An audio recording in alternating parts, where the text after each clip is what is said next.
standard enthalpy of combustion. Define the term standard enthalpy of combustion. The maximum amount of energy required to combust 1 mole of the substance, measured in kilojoules per mole. Okay. How many marks is this? I think that should be about two marks. If it were me, I would have only given you 1 mark because you're missing out. You're missing out some terminology. Namely, you keep. This is this. I think this is the second or third time I've asked you this. You keep missing out what the standard means. That's very important. Can you remember what the standard is referring to?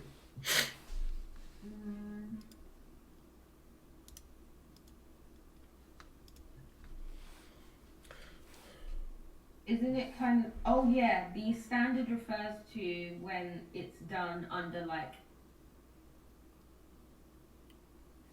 standard conditions. So standard temperature, standard pressure. Yeah. And lastly, you also When keep. did it standard conditions in their standard states? Yeah, I mean, I guess so. But standard, most like standard most often refers to STP, so standard temperature and pressure. So room temperature and atmospheric pressure, right? Lastly, you often keep throwing this maximum amount of energy, and it's not maximum. It's just it's so for this particular term,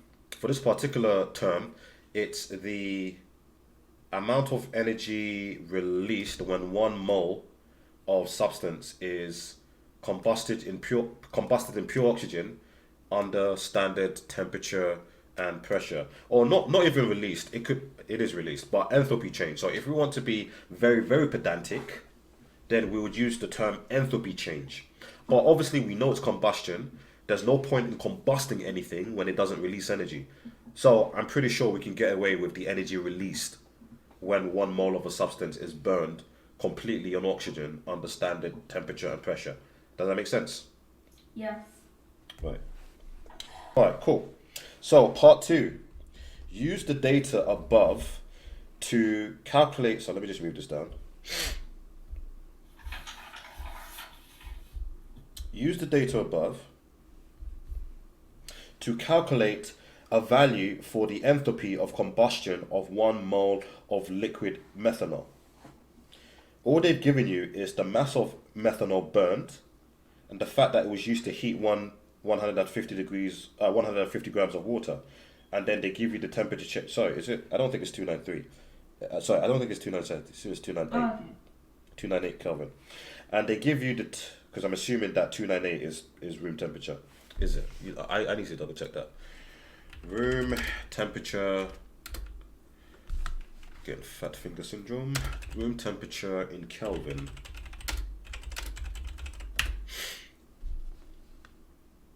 Okay, I was wrong either way. It's 293.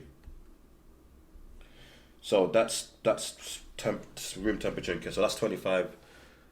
Oh, I was thinking of 25 degrees. That's why I wrote 298. I thought 25 degrees was room temperature. Sorry, my brain is out of whack. 25 degrees can't. Okay. You'll be lucky to get 25 degrees on a regular day in the UK. So why am I thinking that that's room temperature? Anyway, they basically given you what you need to work with. So how do we use the data to calculate a value for the enthalpy of combustion of 1 mole of liquid methanol?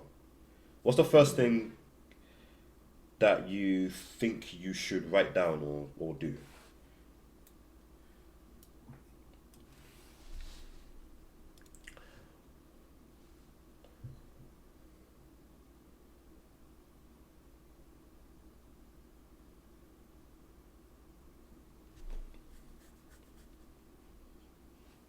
There's probably a reason why I asked you what specific heat capacity was.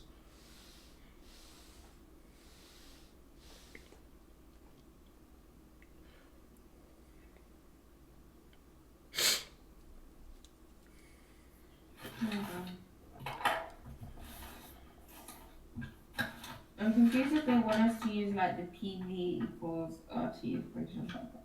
No. you're you're you're assuming that this is standard conditions anyway, so the pressure shouldn't be changing regardless, right? The pressure shouldn't be changing regardless. So all you're doing is turning something. You're taking a material, you're burning it, and you're releasing energy from that material.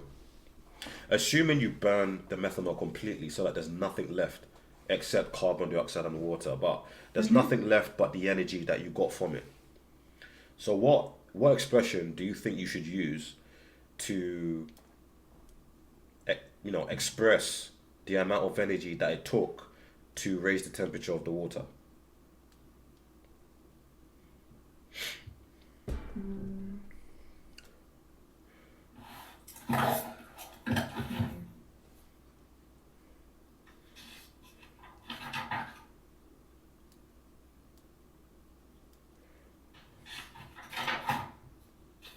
So we have written the expression down. Oh, Q equals MCAT, I think. So Q equals M times C times change in temperature. Okay. So what we're trying to find out is what the Q is, right? And that's always going to be in per mole. Why? Because M is going to be in kilograms, right? C is per kilogram per heat capacity. What is that? Heat capacity. It's joules per. No, it's not. So that's going to be in joules. Joules per kilogram per Kelvin. Yeah, per Kelvin. And then change in T is going to be in Kelvin. So okay, that's fair enough. So Q is just going to be in joules. And I think we are meant to assume the energy obtained from burning 2.12 grams. Okay, so remember we burnt 2.12 grams. So eventually we need to fashion this. We need to, the energy that we calculate, we need to somehow turn it into some sort of ratio. So how much energy per 1 mole? So first of all, so when you found out Q, that's part one. The second part is finding out how many moles of methanol you burnt. Then the third part is dividing the energy by the moles of methanol to get the energy per mole, right? So part one, find the energy. Part two, find the moles. Part three, put them together in a ratio. Take to me. Okay, so the answer I got for the whole thing is 17.7, and this is to 1 decimal place. Should I walk you through my process or? 17.7 joules per mole, or? Yes, joules per mole. Okay, joules per mole. Okay, so walk me through your process. Okay, so I used the MCAT equation and I got 4.18 kilojoules per mole from the specific heat capacity of water, then 2.12 grams of methanol for speed. No.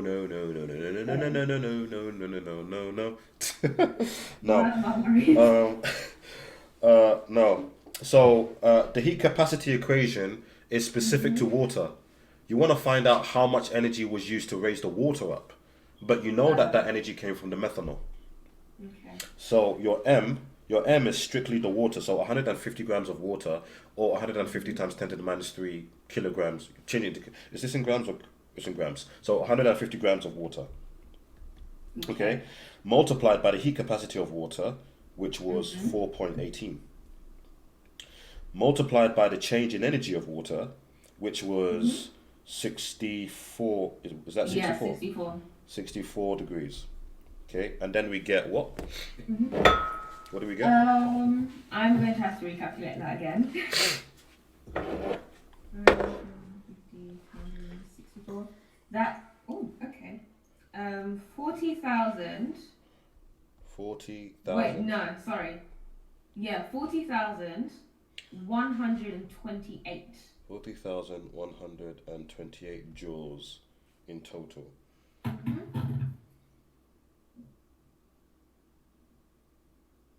Okay. Now we know that this all came. So this all came from methanol. So we find out the moles of methanol that was burned to produce all of this energy. So 2.12 grams of methanol is how many moles? Wait, 2.4 grams. 2 point, we, 2.12 grams, okay. what did I say, 2.4 or 2.12?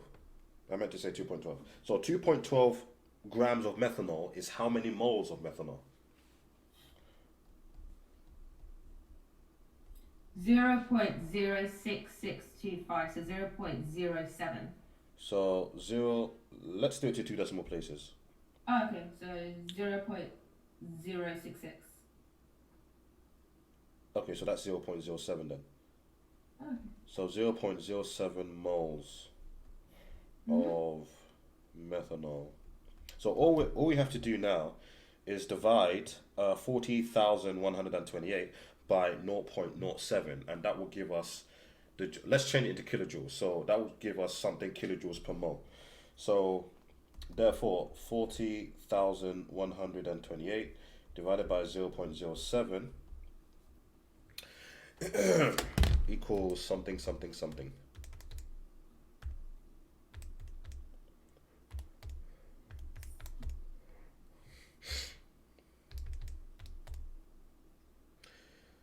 So I'm getting 573 kilojoules.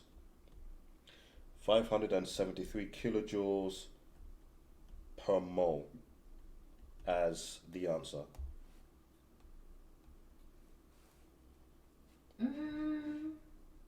I didn't get that. What did you get?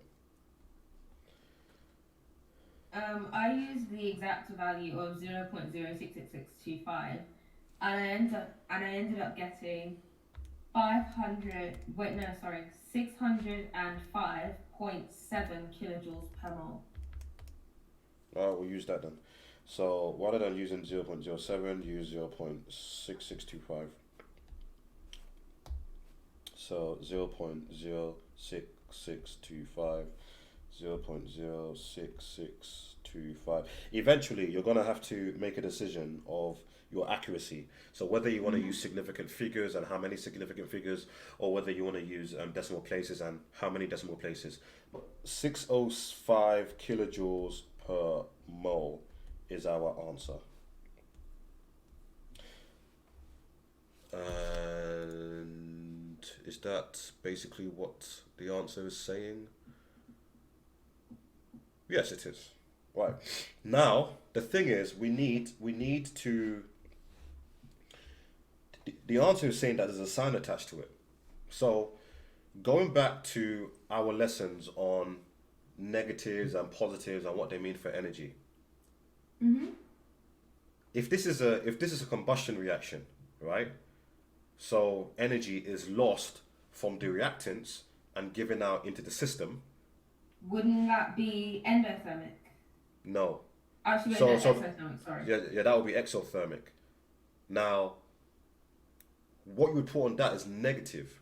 And that and again, this is the because they keep I'm noticing the questions, they keep changing when they want to put negative and positive. I just stick with my perspective of reactants and environment, or reactant or system and environment. If energy is given to the environment, then it's always going to be negative. The enthalpy change is always going to be negative because you're losing energy from the system of reactants and you're giving it out into the environment. So here, because it's an exothermic reaction, which loses energy from the system and gives it out to the environment, this is going to be a negative 605 kilojoules per mole. So let's put a negative there.